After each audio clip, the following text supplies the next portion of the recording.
Hey, hey, hey, bienvenidos de regreso a Perípatos, tu podcast Vende Tutti, cual bodega de pueblo, porque en este capítulo voy a volver a hablar de cine y hacer una reseña de una película.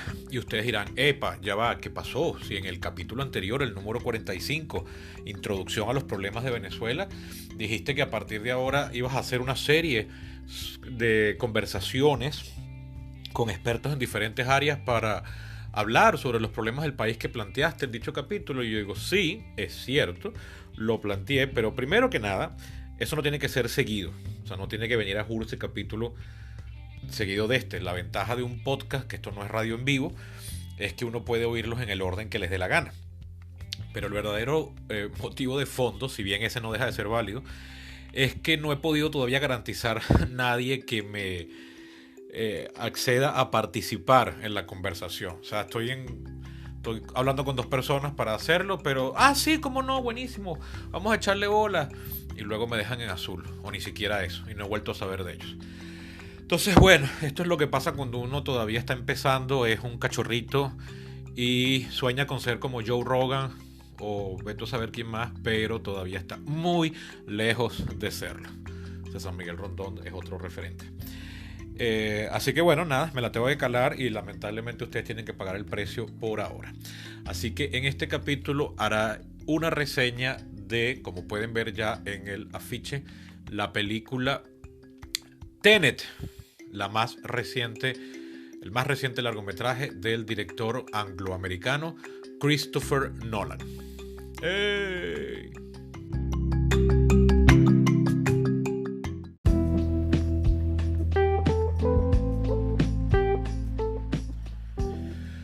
Ahora bien, ¿por qué hacer una reseña de esta película en particular? Que es una película de 2020 que no pudo ser estrenada en salas a nivel global con todos los bombos y platillos que una película de Christopher Nolan se merece, como ha sido desde el año 2005.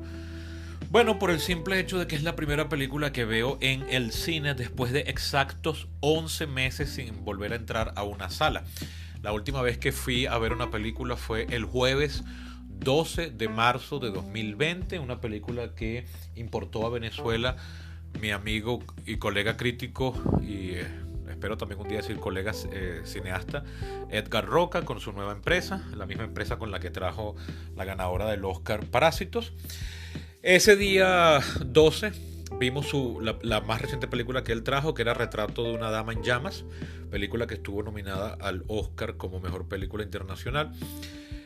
Y al día siguiente empezó la pandemia y cerraron las salas de cine hasta ahorita, la última semana de enero de este año. Yo no me había atrevido, o primera de febrero, ahorita no recuerdo. A mí me daba bastante miedo ir a una sala de cine, lo confieso. Yo me he cuidado bastante bien en esta pandemia. Hasta ahora, si me enfermé, como les decía en el capítulo con Guillermo hace 2 semanas, pues he sido asintomático. Y no se lo he pegado a nadie, a menos que todos los demás hayan sido asintomáticos. Como eso es improbable, entonces asumo que no me he contagiado. Y retando el destino, agarro y voy y me meto en una sala de cine, pero afortunadamente éramos solamente 12 personas. Fui el sábado 13, empezando el carnaval. Bueno, técnicamente el carnaval empieza el domingo, pero X.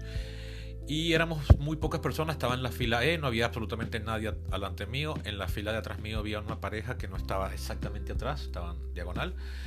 Y luego las otras butacas ocupadas eran atrás, pegados a la pared que separa la sala de de proyección. Y bueno, yo no me quité jamás el tapabocas, la pareja que estaba atrás no vi que se la quitara, tampoco yo estuve dando vueltas a cada rato para chequear. Pero sí tengo que admitir que me sentí un poco tenso durante por lo menos el primer tercio de película, lo cual puede haber afectado mi capacidad de apreciación de la misma. Lo cierto es que bueno, me encantó volver a la sala de cine. Ahora las entradas cuestan $3. No hay lunes popular por ahora porque solo están abriendo de miércoles a domingo. Me fui al Trasnocho Cultural aquí en Caracas, que es uno de mis complejos de cine favoritos, por el tipo de películas que traen y el tipo de pantallas que tiene. Y bueno, Christopher Nolan es un director que hay que ver siempre en salas de cine. Si bien yo no he visto todas sus películas, me faltan por ver 2 largometrajes. El primero que hizo con apenas 27, 28 años, llamado Following, del año 98. Y me falta por ver Insomnia, que es un remake suyo, su primera película de estudio, de una remake de una película sueca o noruega, bueno, una película escandinava. No he visto ni la original ni el remake de Nolan. De resto sí he visto todo lo demás. Y bueno, Christopher Nolan es uno de esos directores que, primero, además de que es muy bueno y sabe dirigir muy bien, que hace sus películas pensando en que la gente las vea en pantalla grande. Y yo no podía traicionar dicho principio viéndola en la laptop, como la ha visto prácticamente todo el mundo. Creo que conozco una única persona que tuvo el privilegio, la gran fortuna de poderla ver en pantalla grande, que es mi amigo Facundo, quien vive en New Zealand y la pudo ver en un cine, aunque creo que no la vio en IMAX. Facundo tiene la fortuna de vivir en uno de los pocos países que no entró en pandemia. O sea, no, el país tuvo muy pocos casos y entonces la vida ha continuado casi como si no hubiese pasado nada. Y bueno, la fui a ver y ahora vengo a comentárselas. ¿Por qué? Porque me gusta hacer reseñas de las películas que están en salas de cine, películas que vi en salas de cine. Si recordarán, los últimos capítulos de este podcast que estuvieron dedicados a reseñar películas fueron las que vi en el cine a comienzos del año 2020, o sea, las que pude ver entre enero y febrero. De hecho, debí haber hecho un capítulo sobre el retrato de una dama en llamas y no lo hice. Debería saldar esa deuda. Pues bien, Tenet, la más reciente película, ya les dije, de Christopher Nolan, escrita también por él. Estuvo pensando la idea durante 20 años, los conceptos, los principios, las tomas. La produjo con su esposa, que es su productora de muchas de sus películas, Emma Thomas. Y la comenzó a escribir directamente a finales de 2014. La preproducción duró desde finales de 2018 hasta principios de 2019 y el rodaje o la producción duró 6 meses, de mayo a noviembre de 2019. La película se debió haber estrenado en julio del año 20. Christopher Nolan, por ser un director que genera ingentes cantidades de dinero, tiene un arreglo con Warner Bros. Que le ha estrenado todas o casi todas sus películas, por lo menos desde Batman Begins para acá. Estoy seguro que todas sus películas han sido de Warner. Él tiene un arreglo con esta empresa de que la fecha en que él va a estrenar, durante un mes Warner no puede estrenar más nada. Miren el nivel que tiene Nolan dentro de la industria de Hollywood, ¿no? Que le aceptan ese tipo de arreglos. Y además tiene un arreglo otro también, que él se gana un 20% de los primeros dólares que la película haga en taquilla. Es decir, un director normal cobra un sueldo mientras está produciendo, y lo que para los estándares mundiales es un sueldo alto, pero para los estándares de Hollywood es un suelducho común y corriente. Y luego, después de que el estudio saca las cuentas y ve cuánto fue ganancia, entonces le dan un porcentaje al director, salvo cuando el director es muy arrecho, como Spielberg, Nolan, Tarantino, ese tipo de gente. Y en este caso, bueno, ya lo dije, Nolan tiene un arreglo en el que él se lleva el 20% de lo primero que la película recaude, así recaude poco. La película terminó recaudando 363 millones de dólares después de un presupuesto de 205 millones de dólares. De hecho, es la película de Nolan más costosa de todas las que ha hecho, posiblemente una de las películas más costosas de todos los tiempos, sin ajustarlo a la inflación. Cuando consideramos los gastos en publicidad, que se estiman que suben la cuenta hasta 300 o 350 millones de dólares, eso nunca se puede saber del todo. Así que siempre son estimados así súper gruesos, ¿no? Por lo que muchos analistas consideraban que si la película no hacía 400 millones de dólares, no iba a generar ganancias, sino que se considera pérdida. Así que en principio la película ha sido pérdida, pero no es culpa de la película, es culpa de la situación mundial. Nolan, a diferencia de otros directores, no se quiso esperar a que se pasara la pandemia, como hizo, por ejemplo, Denis Villeneuve con su... aunque esa decisión no es de él, esa decisión es corporativa, pero bueno, con su primera parte de la adaptación de la novela Dune, que iba a estrenarse en diciembre del 20 y ahora fue pospuesta para el verano de este año o finales de este año, de este 2021. Y bueno, eso cubre digamos así, la ficha técnica. Bueno, me falta por decir que la película la protagonizan John David Washington, que es uno de los hijos de Denzel Washington, además de Robert Pattinson, tristemente célebre por la saga de películas Crepúsculo, lo cual le valió una mala reputación entre gente básica, entre la que me quiero contar, pero en realidad ha demostrado por sí mismo que es un buen actor que promete. De hecho, está por hacer de Batman en una nueva adaptación de Batman que se debería estrenar este año, y creo que Warner la movió para el año 22. También actúa la actriz australiana Elizabeth Debicki, espero estarlo pronunciando bien, la actriz india Dimple Rapadia, el actor inglés que está con Nolan desde 2005, Michael Caine, ya octogenario, y el genial y grandioso Kenneth Branagh en un papel de villano mafioso ruso que de verdad, en mi opinión, es una de las mejores cosas que tiene la cinta. La fotografía corrió a cargo de Hoyte van Hoytema, que es el nuevo director de fotografía de las películas de Nolan desde el año 2014, desde Interstellar. Antes Nolan trabajó con el americano Willie Pfister, quien le estuvo desde Memento hasta The Dark Knight Rises, y luego se fue a dirigir películas. Él se reconvirtió, se reencauchó en director y ha hecho dos, máximo 3 cosas, y no ha figurado más. De hecho, no sé qué estará haciendo con su vida. Hoyte van Hoytema es un director de fotografía sueco, nacido en Holanda, criado en Holanda, pero residenciado en Suecia, y ha trabajado con Nolan en Interstellar, en Dunkirk, donde me parece que hizo un trabajo fantástico, y en esta nueva película Tenet. Es una película que estuvo filmada en IMAX. Christopher Nolan, si ven uno de los documentales que les recomendé en uno de los últimos capítulos, el último capítulo del año 2020 de este podcast, les recomendé una película documental llamada Side by Side, un documental del 2012 sobre el debate entre si seguir filmando películas valga la redundancia, películas de 35 milímetros, películas de celuloide en 35 milímetros o 70 milímetros o lo que sea, o si pasar a grabar películas en video. Y uno de los directores que más vehemente y apasionadamente defiende el formato fotoquímico de celuloide 35-70 milímetros es Christopher Nolan. Entonces, bueno, esta película fue filmada además en cinta IMAX, que es una cinta de gran formato, 70 milímetros, que corre de forma lateral, tecnicismo que no vienen al caso, pero que son cámaras súper pesadas, súper ruidosas y súper incómodas de utilizar. Y Hoyte van Hoytema se las pone al hombro y filma con ellas. Él mismo hace de camarógrafo, o ha hecho de camarógrafo, por lo menos en Dunkirk lo hizo. Se la tienen que poner a los carros, a los vehículos, y bueno, eso es muy voluminosa, tapa la vista. Alguien se puede matar manejando un carro con una cámara IMAX adelante, para que vean el compromiso de Nolan, quien además también es famoso por rechazar de forma igualmente vehemente los efectos especiales digitales, el llamado CGI, por las siglas en inglés de Computer Generated Images. Una posición que me parece un poco fanática, en mi opinión.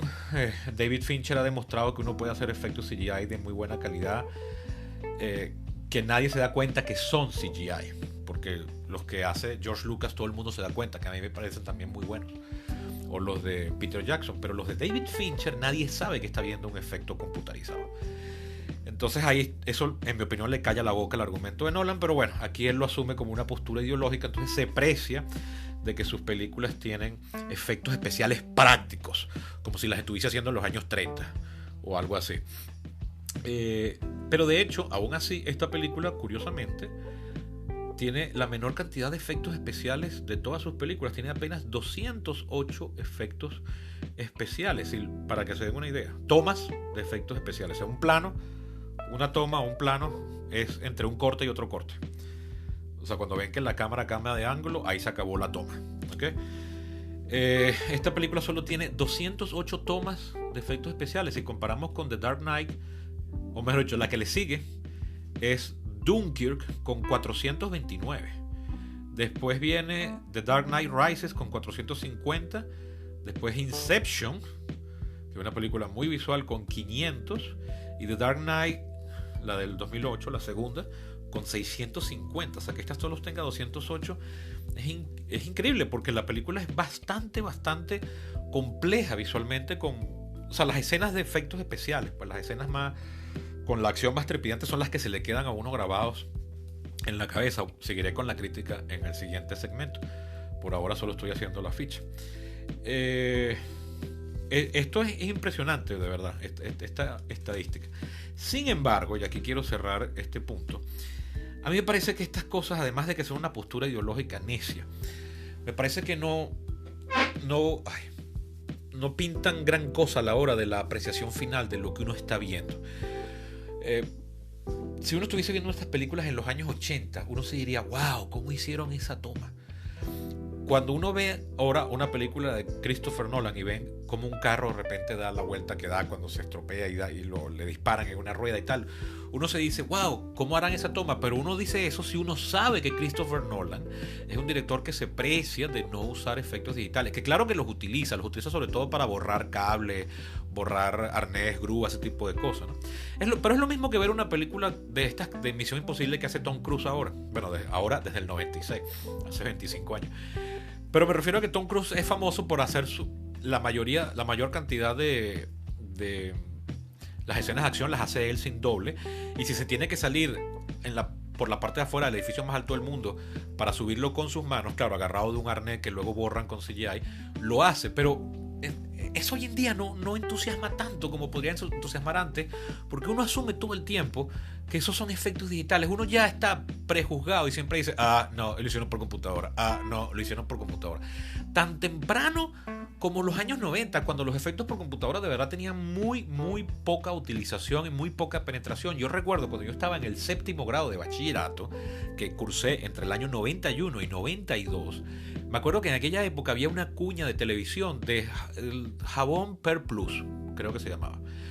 Y salía una mujer de espaldas, es decir, solo se le veía el pelo, él tenía el pelo liso, lacio, larguísimo, súper plano, me imagino que planchado, no sé, pero le llegaba muy por debajo de los hombros, y me acuerdo que la mujer metía los brazos debajo del pelo y lo agitaba hacia afuera, de modo que el pelo se abriera como un abanico.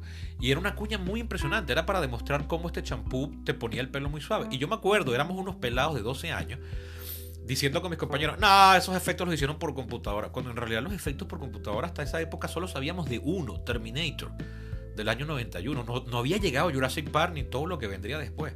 Es decir, que ya desde mi generación, yo tengo 42 años para el momento de grabo esto, ya asumimos que muchas cosas son hechas por computadora. Entonces, ponernos que Tom Cruise arriesgue la vida agarrándose por fuera de un avión, claro, con el arnés, él lo borran por computadora, pero él de verdad está fuera del avión. De verdad hace la diferencia si estuviese grabándolo en un estudio con un chroma key, es decir, una pantalla azul o verde de fondo y unos grandes ventiladores, y solamente construyen la plancha del avión y hacen el efecto y todo lo demás lo recrean por computadora. De verdad, el espectador promedio, o incluso uno que se sabe los truquitos porque es cinéfilo, enfermito y está averiguando todas esas cosas, de verdad uno nota la diferencia. Entonces yo digo, qué ganas de encarecer estas películas con estos rodajes por todas partes del mundo. Además, esta película también se preció no solo del presupuesto, sino de que fue rodada en 7 países. Fue una de las cosas que encareció la producción. Fue rodada en los siguientes países: Dinamarca, Estonia, India, Italia, Noruega, Gran Bretaña y los Estados Unidos. Wow, de verdad, una vez más, hacía falta todo eso. Bueno, elaboraré al respecto en mi crítica que viene en la siguiente sección. Sin embargo, debo advertir que lamentablemente no me siento en la capacidad de reseñar y criticar la película sin lamentablemente caer en spoilers. Entonces, si ustedes son como yo, que odia cualquier tipo de spoiler, ha llegado el momento de darle detener a este episodio. Y les recomiendo que salten a los últimos minutos, donde le daré un puntaje quiero quitarme esa costumbre de darle puntos a las películas, pero igual creo que servirá para la gente que busca una recomendación rápida. Va a estar en el último segmento, los últimos minutos. Pero si no les importa, entonces sigan oyéndome y ya está. Entonces, bueno, al regreso, mi opinión al respecto de todo lo que vi el día sábado.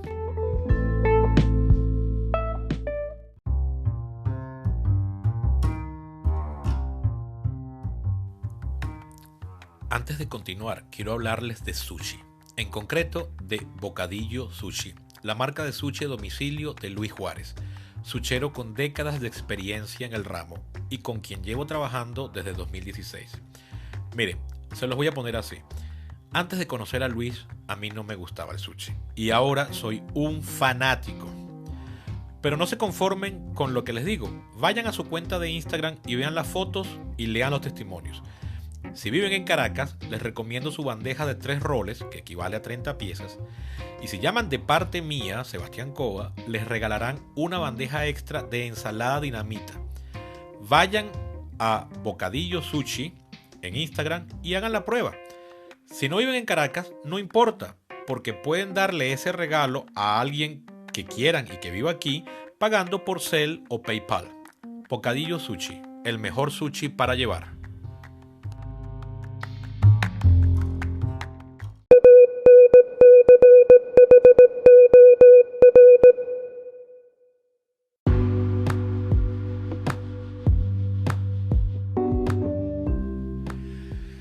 Pues bien, la película, si alguien llegó a ver los trailers o leyó la reseña o escuchó algún comentario, sabrá que la película trata, como muchas otras películas de Nolan, trata el tema del tiempo y de formas de narración diferentes. Pero la película en particular trata sobre time reversal, es decir, reversión del tiempo, siguiendo un concepto físico o de la termodinámica, para ser más específico, es decir, un concepto físico-químico. Toda la materia en el universo tiende a aumentar su entropía. Entropía puede entenderse como grados de desorden, es decir, las cosas cuando aparecen en el universo, el universo mismo, si quieren pueden verlo así, tenían un orden y con el paso del tiempo ese orden se va deshaciendo y se va creando caos. Como esto es tan lineal como el tiempo mismo, hay quien en los años 20, un físico, ahorita no recuerdo el nombre, disculpen, propuso que si uno lograse revertir la entropía, creo que así es el concepto, discúlpenme si usted es físico y me está oyendo y se está llevando las manos a la cabeza, perdónenme por lo mal que lo estoy explicando, pero entonces contáctenme para en un siguiente episodio explicarlo. Ahora bien, retomo. Si uno logra revertir la entropía, es decir, restablecer el orden que se perdió, uno podría entonces hacer que el tiempo eche para atrás. Cuando yo estaba en la universidad, recuerden que, bueno, los que no me conocen, sépanlo ahora, yo antes de ser politólogo, estudié cine, también estudié cine. Lo que pasa es que antes de eso, estudié biología en la Universidad Central de Venezuela. 4 años estuve estudiando y veíamos en los primeros semestres materias de matemática, física y química. Y ya para esa época me acuerdo de haber leído un cuento corto de ciencia ficción donde justamente lograban viajar al pasado, a la prehistoria, antes de 65 millones de años, es decir, cuando todavía la Tierra estaba poblada por dinosaurios, a través de manipulación de un material que lograba tener entropía negativa, es decir, que era un material que cada vez era más ordenado, iba para atrás. Bueno, esta película se basa en ese mismo concepto, que si tú logras revertir la entropía, puedes viajar hacia atrás en el tiempo. No es una película de viaje temporal convencional, no es your usual time travel movie, pero para los efectos prácticos sí lo es, porque los personajes pueden aparecer en diferentes momentos del tiempo. Sin embargo, y esto es, digámoslo así, lo innovador e interesante, aunque no es la primera película que lo hace, parece que una en 2016 ya lo hizo, que ahorita se me fue la oportunidad de anotar el nombre. A diferencia de las típicas películas de viaje en el tiempo, en el que cuando deciden viajar pueden aparecer en el momento que deseen, aquí cuando se meten en la máquina que revierte la entropía, si el día al que quieren viajar fue hace 10 días, entonces tienen que viajar hacia atrás 10 días, pero tienen que vivir esos 10 días. No es que saltan, como en las películas de Volver al Futuro, que cuando vemos las tomas dentro del carro es un salto de un momento de la historia al otro sin transición alguna, simplemente pum, todo cambia. No, aquí si ellos deciden viajar hacia atrás en el tiempo 10 días, tienen que entonces vivir esos 10 días. Si tienen que viajar un año, tienen que vivir ese año.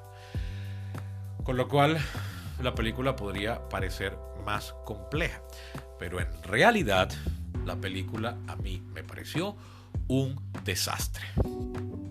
Tengo que decir que es la primera película de Christopher Nolan que no me gustó, que si bien reconozco lo bien hecha que está, algunas actuaciones me parecieron fenomenales, lamentablemente no las actuaciones de los protagonistas, no por ellos. Yo he visto otros trabajos de John David Washington, sobre todo en comedia, y me ha gustado bastante. Él es uno de los protagonistas de la serie, o coprotagonista, de la serie de HBO Ballers, que protagoniza realmente Dwayne Johnson, La Roca. Pero este es uno de los personajes claves ahí, y ahí me gusta mucho el trabajo que hace. Pero esa serie es de comedia. Por cierto, se las recomiendo, búsquenla, verla. Pero aquí no me gustó lo que hizo. Más de una oportunidad me pareció que estaba como a punto de reírse por lo que estaba metido haciendo. Sin embargo, no creo que sea culpa de él. Creo que es que el material que le dieron a él o al Robert Pattinson no era... O sea, yo creo que era difícil entender e interpretar aquella historia. Más bien sus caras de incredulidad en más de una oportunidad me convencieron. Y creo que era él mismo tratando de entender la historia. De hecho, cuentan que cuando fue a leer el guión para la audición, tuvo que leer el guión en la oficina de Christopher Nolan, la única copia que estaba impresa, y le tomó como 3 horas porque tenía que a cada rato echar las páginas para atrás para poder entender el cuento. Y lo mismo cuenta Michael Caine, que le costó también una barbaridad. Y la verdad es que la película hay una expresión en inglés que me encanta que dice, hay un montón de mumbo jumbo, que es para decir una habladera de gamelote, para tratar de explicar la trama, que de verdad me pareció tan irrelevante. Pero no dejaba de parecer interesante, pero lamentablemente no lo desarrollaban, no.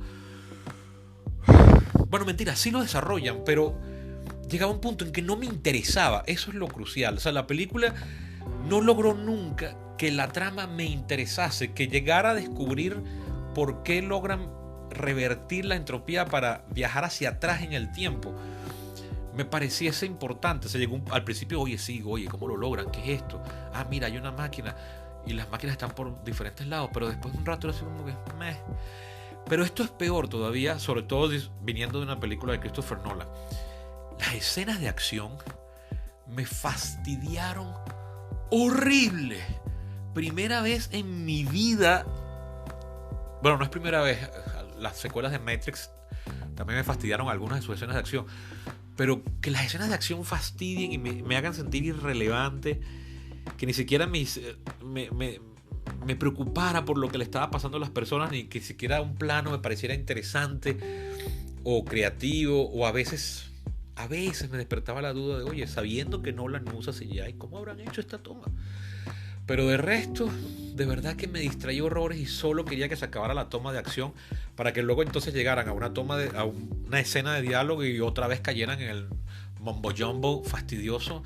Total, que no me salvó la trama las escenas de explicación y exposición, que tuvieron el tino de la mayoría de las veces separarla de las escenas de acción, aunque no siempre.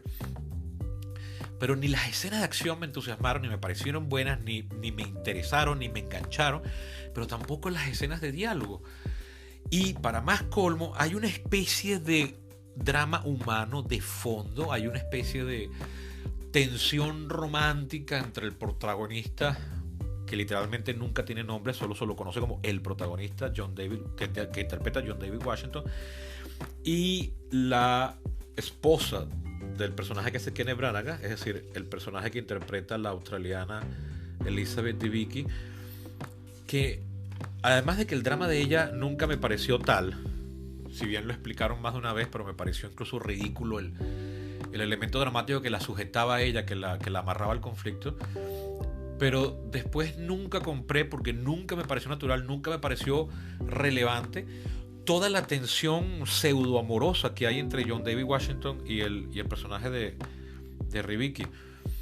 De verdad, o sea, me pareció hasta forzado e innecesario completamente.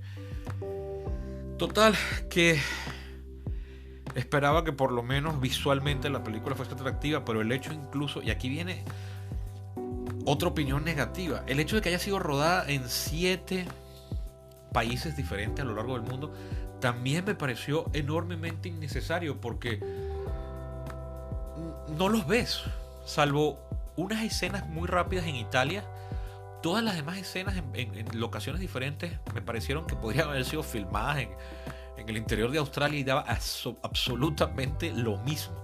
O sea, no había ningún paraje que tú dijeras, wow, sí, qué bien, no lo puedo creer, se fueron a filmar para allá. No. O sea, los aeropuertos podrían haber sido cualquier aeropuerto de Los Ángeles, o yo qué sé, haberlos recreado en un estudio o haberlos hecho en miniatura. Algunas de las escenas de acción más rocambolescas que involucran un avión también me pareció como innecesario, ganas de estar estrellando aviones por gusto. Y Nolan no utiliza ni modelos a escala ni CGI, es decir, reventó un avión de verdad. Pero bueno, era un avión usado que venden para lo que tú quieras hacer con ellos. Y bueno, este lo destrozó. Y la verdad es que al final así que bueno, lamentablemente miren, yo odio que una película no me guste, lo odio, de verdad. Yo no me precio en ello, ni ando desenmascarando las estafas, ni nada que ver. Yo soy más bien una persona bastante condescendiente, yo adapto mis gustos a muchas situaciones diferentes. Fíjense, ahorita estoy viendo, bueno, desde el año pasado estoy viendo en Netflix Mazinger Z, la serie original anime de los años 70, pasada por televisión en Japón entre el 72 y el 74, que yo vi de muy pequeño.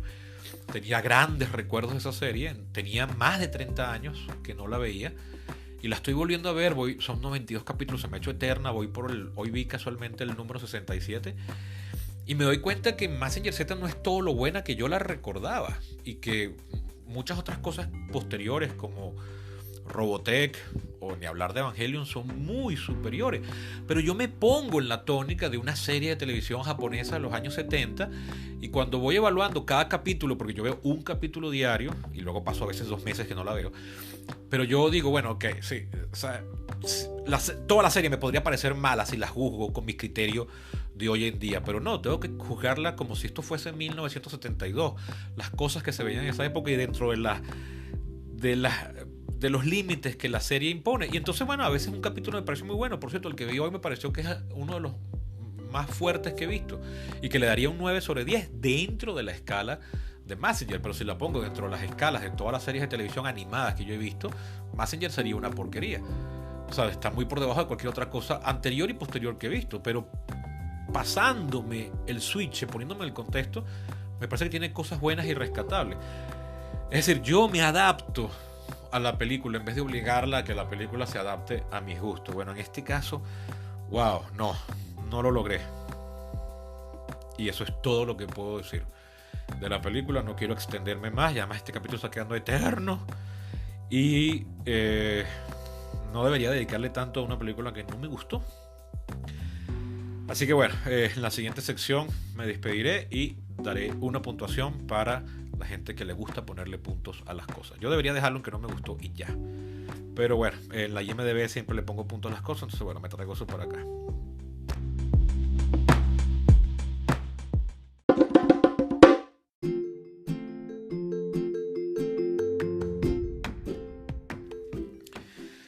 Bien, esa fue mi reseña.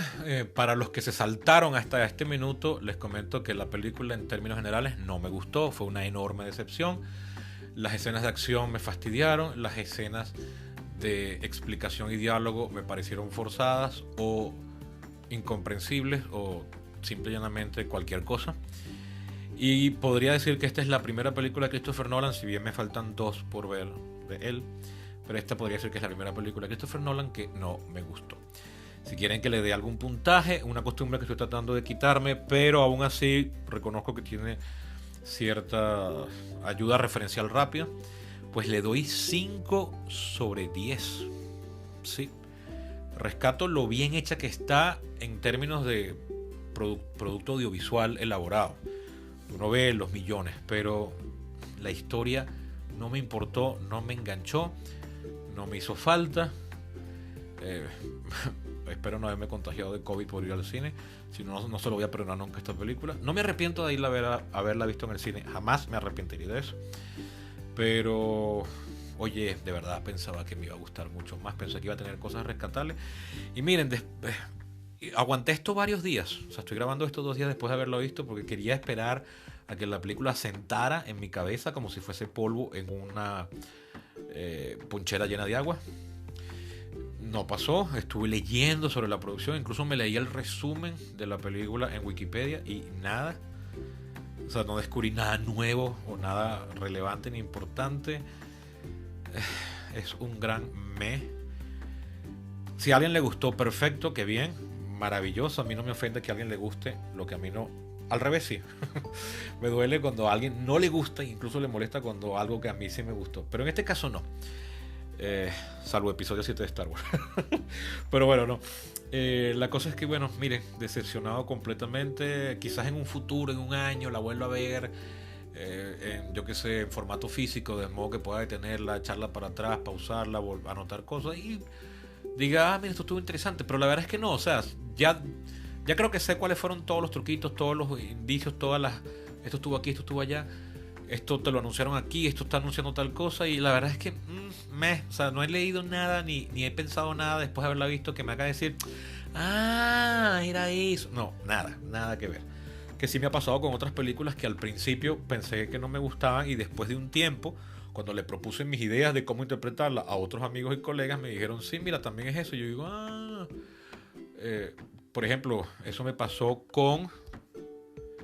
Es el caso de I'm Thinking of Ending Things, de Charlie Kaufman, que estrenó Netflix el año pasado.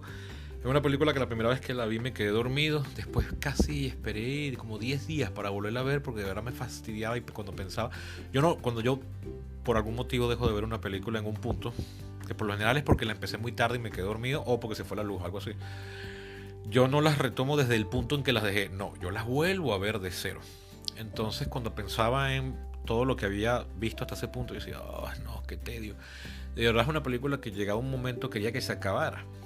Ese que es una película que en principio cuando terminé de ver no me gustó. Pero después, cuando pasaron los días, la pensé y después de que la reseñé, la comenté con algunas personas, entre ellos con Nelson Acosta, colega crítico, y me di cuenta que algunas cosas que yo había interpretado eran como las interpretó él también y que a todas luces es el verdadero trasfondo de la película. Entonces esas cosas me gustaron. No es una película que volvería a ver, incluso se las recomendaría con cuidado, con reservas, pero en principio tuvo algunas cosas, las revaloricé al tiempo de haberla visto. Con esta película no creo que pase, no lo descarto, pero dudo que pase. Bueno, pero no me cierro, capaz en un año estoy diciendo, oye, corrección, mira, con el tiempo me gustó, pero hasta este momento pues no. Eso ha sido todo por hoy. Espero les haya gustado el capítulo. Les quedó eterno. Esto debió haber sido 10 minutos más corto. Pero bueno, era todo lo que tenía que decir sobre esta película de Nolan. Que bueno, se la debía al señor porque me arriesgué siguiendo su causa sobre el arte cinematográfico. Eso ha sido todo. Recuerden que pueden compartir este podcast y que pueden ser mecenas del proyecto apoyándome por Patreon. Vayan a patreon.com/peripatos para apoyarnos con esto y volver a hacer videos de YouTube. Hasta la próxima.